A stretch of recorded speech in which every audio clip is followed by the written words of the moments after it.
சென்ற வாரம் நாம் ஆற்று படலத்திலே சரை நதியும் அதை போலவே காவேரி நதியை பற்றியும் பேசினோம். அதனுடைய தொடர்ச்சியாகவே இன்றும் சங்க இலக்கியத்திலே அதை போலவே பட்டினப்பாலையிலே உருத்திரம் கண்ணனாரும் அந்த காவேரியை பற்றி புகழ்ந்து பாடியிருப்பார். அந்த பாடல் வரிகள்: வசையில் புகழ் வயங்கு வெண்ணி திசை தெரிந்து தெற்கு ஏகினும் தற்பாடிய தளி உணவின் புல்பாடிய புல் தேம்ப புயல் மாறி வான் பொய்ப்பினும் தான் பொய்யா மலைத்தலைய காவிரி என்று அங்கே உருத்திரம் கண்ணனார் பாடுவார். அதாவது புகழ் இல்லாத அந்த வெள்ளியாகிய மீன் அதனுடைய இருக்கும் திசை எப்பொழுதுமே தெற்கு. அந்த தெற்கு திசையை விட்டு அது வடக்கே சென்றாலும் கூட அதை போலவே வானத்தில் இருந்து விழுகின்ற மழை துளியே உணவாக கொள்கின்ற அந்த வானம் பாடி மழை துளி இல்லாது அது தேம்பி அழுதாலும் கூட அதை போலவே புயல் மாறி வானமே பொய்த்து விட்டாலும் கூட அந்த காவிரி வற்றாமல் ஓடிக்கொண்டே இருக்கும். அதைத்தான் அவன் மலைத்தலைய காவிரி என்கின்றான். மலைத்தலைய கடல் காவிரி என்று முடிப்பான். அதாவது தலை காவிரியிலே அந்த காவிரி அங்கே தோன்றி இறுதியாக அங்கே காவிரி பூம்பட்டணத்திலே வங்காள விரிகுடா கடலிலே அது கலக்கின்றதை அவன் அங்கே சொல்லி முடிப்பான். சரி, அந்த காவிரி ஆறு அங்கே சோழ வளநாட்டிலே அந்த காவிரி நதி பாய்கின்ற காரணத்தினால் அங்கே உள்ள மக்கள் செல்வ சிறப்போடு வாழ்ந்து வருகின்றார்களாம். அந்த செல்வ சிறப்பையுமே அங்கே பட்டினப்பாறையிலே உருத்திரம் கண்ணனார் விரித்து சொல்லுகின்ற பொழுது விளக்கி சொல்லுகின்ற பொழுதே சொல்வார். அந்த பாடல் வரிகள்: வியன் நகர் அகல் முற்றத்து சுடல் முதல் மடல் நோக்கி நேரிழை மகளிர் உணங்குணா கவரும் கோழி எரிந்த கொடுங்கால் குழை பொந்தேர் சிறுவர் புறவி இன்றி உருட்டும் முக்கால் சிறுதேர் முன்வழி விளக்கும் என்பார். அதாவது அங்கே பெரிய விரிந்த அந்த நகரம், அங்கே பறந்து கிடக்கின்ற அந்த முற்றத்திலே அங்கே அந்த நெல்லை அவர்கள் உலர வைக்கின்றார்கள். அந்த உலர வைக்கின்ற அந்த நெல்லை, உலர வைக்கப்பட்டிருக்கின்ற அந்த நெல்லை அங்கே கோழிகள் தனக்கு உணவாக அதை கொத்த வருகின்ற பொழுதே அதை விரட்டுவதற்கு ஒரு எதை வைத்து விரட்டுவார்கள் என்றால், தங்களுடைய களத்திலே இருக்கின்றல்லவா அந்த காதணியை, அந்த குழையை கலற்றி அந்த கோழியை வீசி எறிவார்களாம். அதை பார்த்தவுடனே கோழியும் அங்கே அந்த உணவை நெல்லை கொத்தி தின்காமல் ஓடி போகுமாம். அப்படி எரியப்பட்ட அந்த கணம் குழை காதணி அங்கே கீழே கிடக்கிறது. அப்பொழுது அங்கே குழந்தைகள் நடை பயில்வதற்காக அந்த நடை வண்டி என்று சொல்வார்கள். அந்த நடை வண்டியை அந்த குழந்தைகள் காலிலே தன்னுடைய பொன் தண்டையை அணிந்து அந்த நடைவண்டியை உருட்டி கொண்டு செல்லுகின்ற பொழுது அந்த நடைவண்டி செல்லுகின்ற பாதையிலே அந்த கணங்குலைகள் பெண்கள் வீசி எறிந்த அந்த குலைகள் அங்கே கிடக்கின்றன. எனவே அவர்கள் தன்னுடைய அந்த நடைவண்டி எந்த போக்கிலே செல்கிறதோ உடனே சரி வழியை மறித்து விட்டதே அந்த காதணி என்று சொல்லி அந்த பொன்கால் முதல்வர்கள் தங்களுடைய நடைவண்டி அப்படியே திருப்புவார்களாம். இதையெல்லாம் புலவன் ஏன் சொல்லுகிறான் என்றால், அந்த காவிரி நாட்டு மக்கள் காவிரி நதி பாய்கின்ற காரணத்தினால் அங்கே வளமான வாழ்க்கையை வாழ்ந்தார்கள் என்று சொல்வார். அதை போலவே மேலும் காவிரியை பற்றி ஏன் நாம் பேசுகின்றோம் என்றால், கம்பன் பிறந்ததோ காவிரி பாய்கின்ற நாட்டிலே. எனவே அந்த காவிரி நதி அவனுடைய மனதிலே உண்டாக்கிய ஆழமான தாக்கத்தின் காரணமாகவே அவன் சரையு நதியை பாடுகின்ற பொழுது கூட அவன் அதை காவிரியாகவே நினைத்து பாடுகின்றான். அதை போலவே பெரிய புராணத்திலுமே சேக்கிழார் அந்த காவிரியை பற்றி மிக அருமையாக பாடியிருப்பார். அந்த பெரிய புராணத்திலே அவர் சொல்லுகின்ற பொழுதே அந்த பிள்ளை தைவர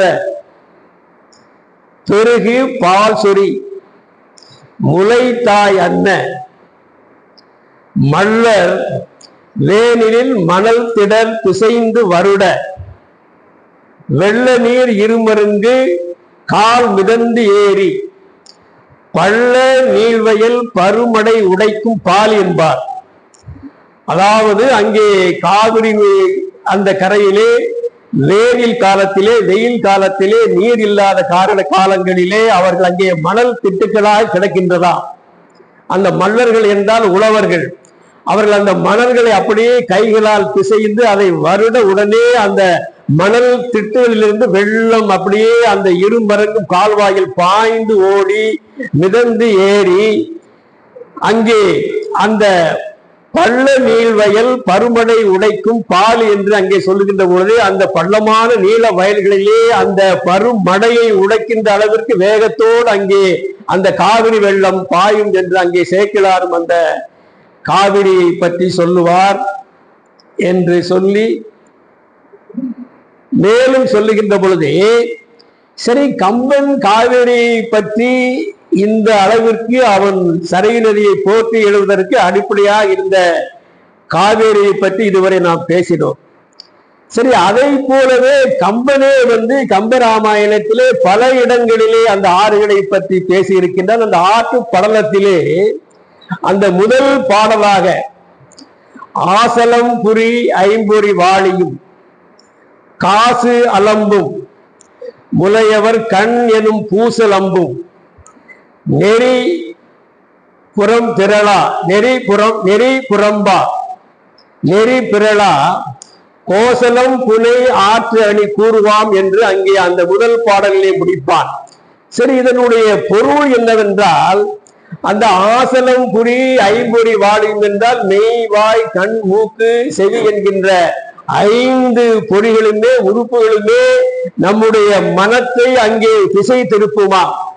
எனவே காசு அலம்பும் அந்த முலையவர் கண் எனும் பூசலம்பும் என்றால் அங்கே பெண்கள் மிக அழகாக இருப்பார்கள். அவருடைய கயல்விழி அப்படியே ஒரு வேல் வீச்சாக அவர்கள் எரிகின்ற பொழுதும் கூட அங்கே ஆடவர் தங்களுடைய ஒழுக்கத்தை ஒரு கட்டுக்குள்ளே வைத்திருந்தார்கள். அதை போலவே அந்த சரையு நதியும் அங்கே அது ஒரு ஒழுக்கத்தோடு பாய்ந்து கொண்டிருந்தது. எனவே அங்கே உள்ள மக்களும் ஒழுக்கமாக இருந்தார்கள். அதை போலவே அந்த சரை நதியும் ஒரு ஆற்றொழுக்கோடு அந்த அங்கே பாய்ந்து கோசலத்தை, அந்த கோசல் நாட்டை அணி செய்தது என்று கம்பன் முதல் பாடலிலே சொல்லுவார். அது மட்டுமல்ல, கம்பன் ஆறுகளை பற்றி பல இடங்களிலே அவன் பாடியிருக்கின்றான். அதை போலவே அந்த உண்டாட்டு படலம், அதாவது சீதையை மணந்து கொள்ளுங்கள் என்று விதேக நாட்டு மன்னன் சனகன் தசரதனுக்கு தூதுர வாயிலாக செய்தி அறிவித்த பிறகு, சரி, சீதையை பெண் பார்க்க போக வேண்டும் அல்லவா. அப்பொழுது இவன் அங்கே சேனைகள் சூழ, படைகள் சூழ, மக்களும் சூழ அங்கே விதேக நாட்டுக்கு செல்லுகின்ற வழியிலே பல காட்சிகள் இருக்கின்றன. பல படலங்களாக கம்பன் சொல்லுவான். அது சந்திரசைல படலம், வரை படலம், அதை போலவே பூக்கொய் படலம், நீர் விளையாட்டு படலம், உண்டாட்டு படலம் என்று பல படலங்கள் அந்த பாலகாண்டத்திலே உண்டு. அங்கே சொல்லுகின்ற பொழுது அந்த உண்டாட்டு படலத்திலே அந்த சோனை ஆற்றை பற்றி அங்கே கம்பன் சொல்லுவான். அவன் சொல்லுகின்ற பொழுது, முறையெல்லாம் முடித்த பின்னர், தன்னுடைய ஒழுக்க முறைகளை எல்லாம் முடித்த பின்னர், மன்னன் மூரி தேர்மேல் இறையெல்லாம் வணங்க போனான் என்று சொல்லி, எழுந்தது உடன் சேனை வெள்ளம் என்று சொல்லி,